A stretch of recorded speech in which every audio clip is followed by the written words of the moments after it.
Bueno, cuando los compañeros de la seguridad nos entrevistaron, ellos siempre tienen esa obsesión por preguntar quién convocó, de dónde salió la convocatoria, y todos nosotros le dijimos la absoluta verdad. Quien convocó fue San Antonio.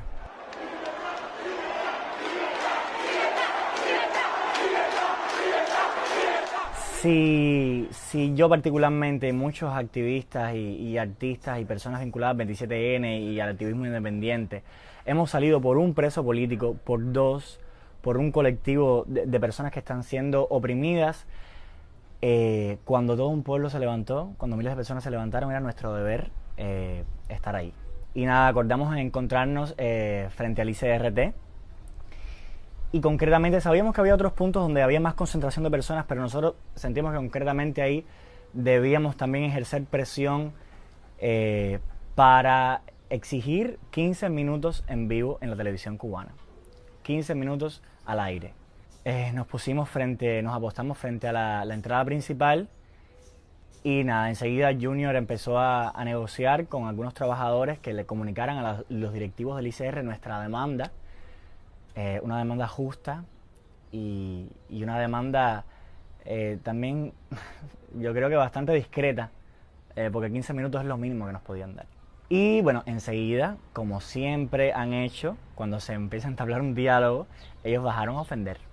Entonces, decenas de trabajadores del ICRT bajaron a ofender, a gritar las mismas consignas de los 60, las mismas consignas del 80, de cuando los actos de repudio, las mismas consignas, Cuba sí, Yankees no, ping pong fuera bajo la gusanera, cosas que ya son hasta simpáticas porque están tan desfasadas que parecen una cinta de video en VHS reproducida una y otra vez.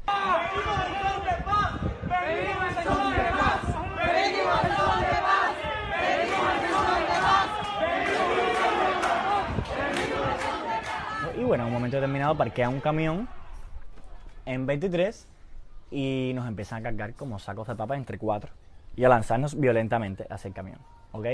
El primero fui yo, después cargaron a Raúl, a Junior, con mucha violencia. Eso sí fue especialmente violento, ¿ok?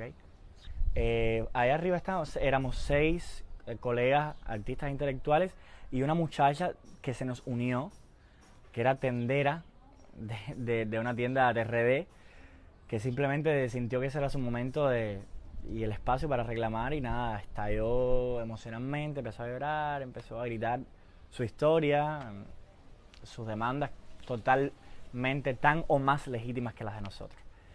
Nos llevan directo hacia el vivac en Calabazar. Ahí cuando nos empiezan a procesar los datos y las pertenencias, hubo otro altercado. Leonardo Fernández Otaño, le querían requisar, le querían quitar su crucifijo, y él conoce el procedimiento penal y él le dijo, mira, en este punto del proceso tú no me tienes por qué quitarme un crucifijo, esto es inofensivo, no sé qué más, yo nunca me lo he quitado, esto es un regalo, hablando del valor emocional y simbólico que tenía para él. Y el policía con tremenda violencia, quítatelo, no sé qué más. Y yo intercedí por él y le dije, mire, por favor, tiene que respetar su libertad religiosa. El oficial vino hacia mí, se me quedó mirando y lo miré fijo a los ojos y me dio por la cara. No fue tampoco me tiró para el piso, pero sí me agredió, ¿ok? Ahí nos procesan, nos detienen, nos encontramos en esa habitación intermedia que nos pusieron. Nos encontramos con Solvay, con Greta Medina, con muchísima gente y con muchachos de la calle, muchachos desconocidos por nosotros, muchachos del pueblo, de diferentes estratos, diferentes procedencias, diferentes edades, sobre todo gente joven. Empezaron a llegar decenas de personas. A mí particularmente me amenazaron de acusarme de sedición y de desórdenes públicos. Ya te digo, ahí todo es absolutamente arbitrario. Ellos se dicen y se contradicen. Ahí hay mucha fuerza también en fricción. Está la policía, está la seguridad del Estado y está el MINFAR, que tú no sabes dónde empieza uno y termina otro. Ellos también tenían como fricciones ahí internas. Tú te das cuenta, había conflictos de autoridad. Y se dicen, contradicen. Y como tú no tienes derecho ni a un abogado, ni a ninguna copia de todos los documentos que ellos te tratan de imputar, de imponer, entonces, al final, cuando tú lo cuentas, tiene mucha incoherencia porque ellos mismos son incoherentes. Y luego nos avisan para soltarnos solamente a los artistas, ¿ok? Allá adentro se quedó mucha gente. se quedó mucha gente joven, y no solo en nuestro calabozo, en los demás calabozos, en las demás galeras, se quedó mucha gente joven, que ahora mismo estoy en contacto con uno de los familiares de ellos, están todavía ahí. Y por supuesto, es verdad que en esas situaciones de crisis tú te das cuenta de que eh, sociológicamente, antropológicamente, el cubano sí es solidario, el cubano es empático. Ahí conversamos con todos los que llevaban, nos hacían sus historias, con un poco de sentido del humor, con mucha euforia por lo que estaba pasando.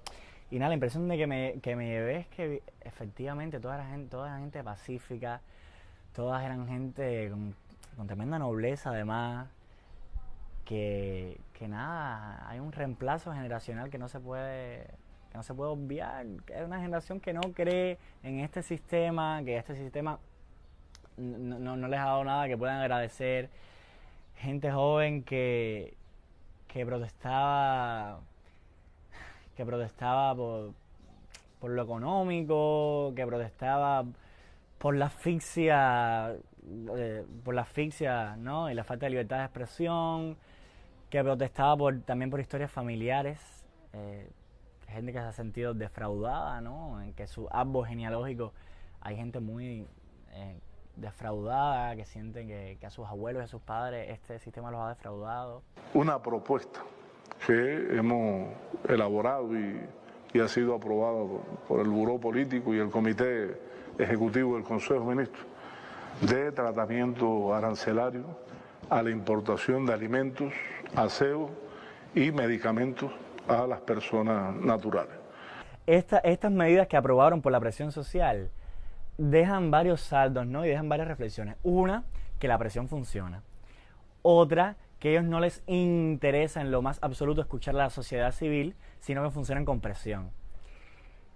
Y otra, que están evidentemente empezando a hacer concesiones para aplacar la rebeldía. Entonces, por un lado, me alegra que hermanos de la diáspora puedan venir y que finalmente se activara el corredor humanitario. Eso me alegra. Por un lado, porque hay otra cosa que no se puede obviar, que en paralelo a esta protesta está muriéndose gente en las provincias. Hay una crisis sanitaria que no se puede negar y que es tan o más importante que las protestas, ¿ok? Y por otro lado, tenemos que estar en talla y no dejarnos, no conformarnos con migajas, ¿ok? Las demandas fundamentales de las protestas y del contexto social siguen intactas.